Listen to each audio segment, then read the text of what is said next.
Hi, I'm Cass Clark from CBR. Hey, Dan. Hi, Cass. Hi, great to meet you. Great I to like meet that. I like that drawing behind you. Thank you.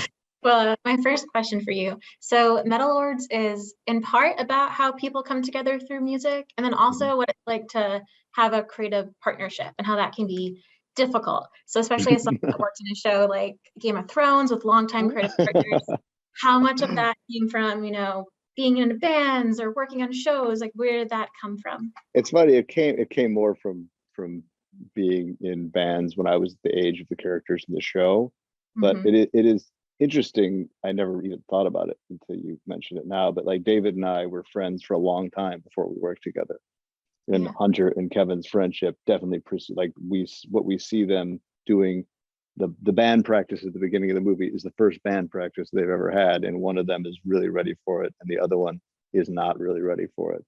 And so the idea that their band ends up working out because their relationship uh, precedes it, that does jibe very much with my experience of spending a lot of time making something, a bunch of things with somebody who was your friend before they were your creative business work partner. And I wasn't surprised that you made this film without even knowing, well, written this film without even knowing about your background in bands, because everyone I talk to that loves fantasy always seems to love heavy metal, and they always love to talk about like the lore of the lyrics. So I would love to know what's your idea of what heavy metal means. Yeah, there definitely are times making the show when I would just look at a frame that we were shooting and be like, that would be a great album cover, you know. Um, but yeah, I love this music. I've always loved this music, and just the ability to. It's fun to make something about the things that you love, and especially when it's something that there haven't been that many movies that touch seriously on this stuff, or touch. Maybe seriously is the wrong word. That touch strongly on this music. So I uh, I thought it was slightly underserved, maybe, and it would just be a fun, fresh place to explore in like the context of a high school movie. Yeah, and there's plenty of Easter eggs for heavy metal fans in there, and I won't Yeah, give it yeah. away. But are No, there there are any definitely ones? it's there. But were there any ones that you were particularly proud of getting in that you can share? Yeah, I mean, just having the guys who are in the movie, the guys who do some cameos in the movie, show up, agree to spend.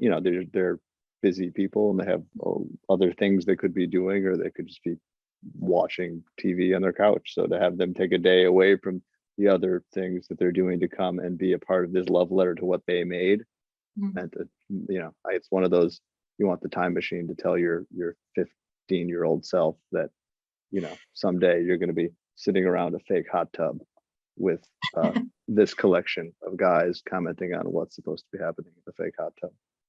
Awesome. And my last question, was there a particular heavy metal song that you were listening to while making this that helped inspire you? There's a Entire lot of songs. albums? It was a really fun excuse to like put together a whole bunch of old and new playlists and listen to things to get myself in the right headspace, and to give the kind of metal 101 to the kids in the movie who were very invested in music but had never really gotten into this kind of music before.